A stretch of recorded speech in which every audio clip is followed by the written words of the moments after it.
Good morning, ladies and gentlemen. My name is Kelvin McJunkin Jr.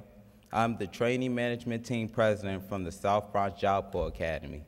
I would like to start off by telling you the story of how I met Dr. Johnson. I had the good fortune of going to the Trainee Management Team 2007 Leadership Conference in July of this year. At the conference, we were introduced to the National Director, Dr. Johnson. I wanted to take advantage of this opportunity to invite her to our center where so much positive change has been taking place. I wanted her to experience firsthand what a city center is like and the potential of what it could be. When I invited her, the last response I thought she would give is, "I'll be there in September."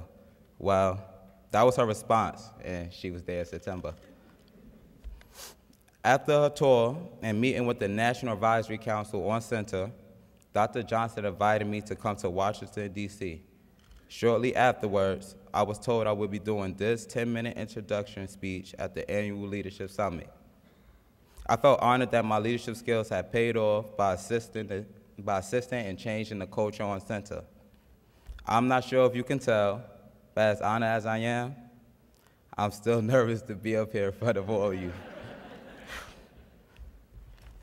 During her visit, Dr. Johnson was able to see how outstanding and hardworking a city center can be.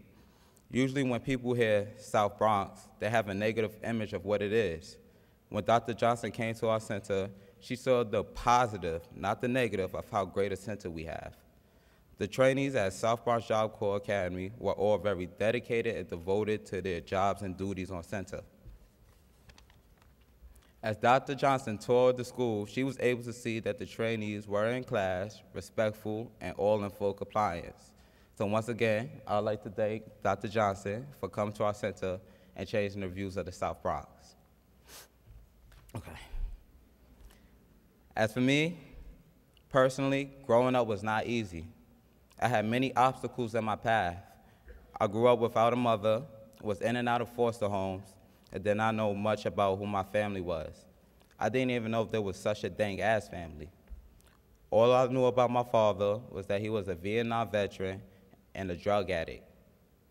I gained the responsibility of a man early in my life, being left alone in a hotel room with my baby sister, who was only 2, and my little brother, who was 3, and me at the time was 5 years old. I took care of them for a whole week all by myself. I didn't have much of a childhood. Usually when you go through something like this early in your life, it tends to make you a weaker person. But I learned quickly that what doesn't kill me can only make me stronger. I have lost many people in my life that I could not save. I try to be like Superman, or like Dr. Johnson called me, Atlas. But just like Superman, I have my kryptonite, and as much as I want to, I have learned that I cannot save everybody.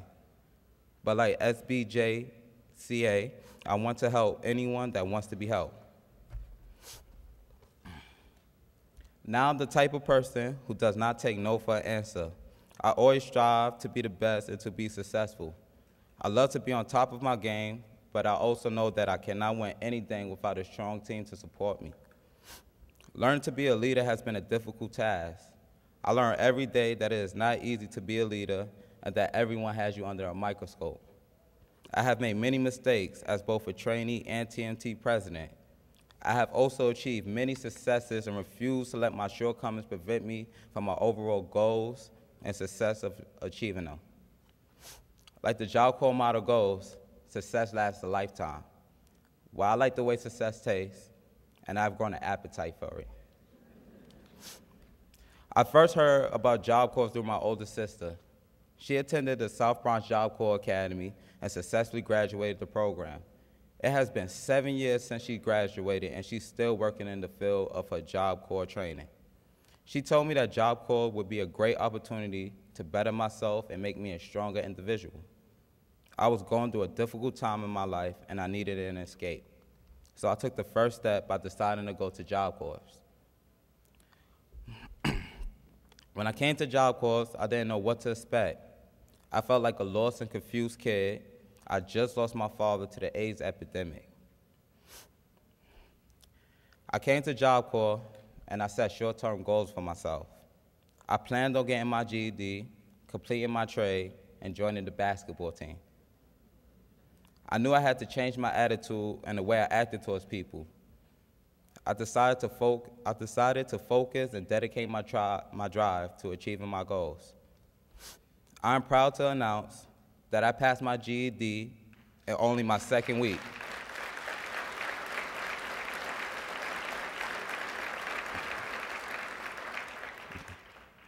I was selected captain of the security trade and captain of the basketball team, and also elected as the TMT president. I was hired for my first job as a supervisor starting at $12.50 an hour.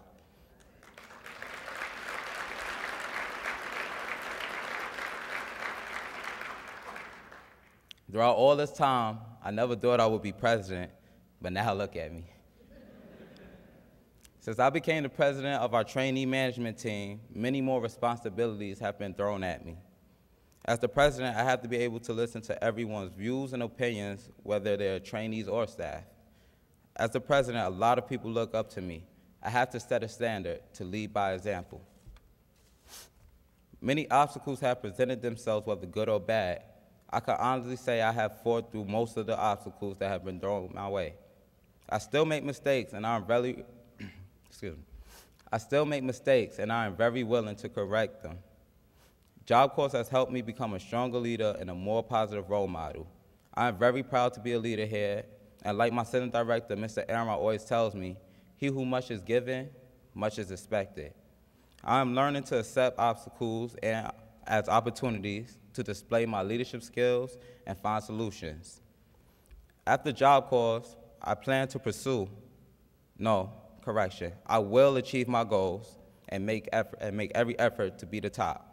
I will attend college and major in forensic science. I will become a forensic specialist. I also plan to build a career for myself and live out my dream. My dream is to build a center where children and adults of all ages could come together and build their future, just like I did. My dream is also to help those who want to be helped and motivate those who need the extra push. I would like to say how thankful I am for this great opportunity. It is very possible that one day I will become a Senate Director and do what you all do.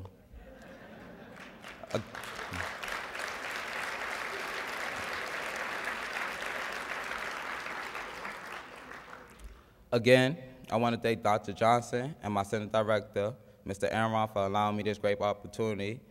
And my advisor, Mr. Rivera, always says, there are two types of people, those that make excuses and those that make it happen. Well, I told you I was the basketball captain, and I told you I was the security trade captain. What I didn't tell you is I will be the captain of Make It Happen.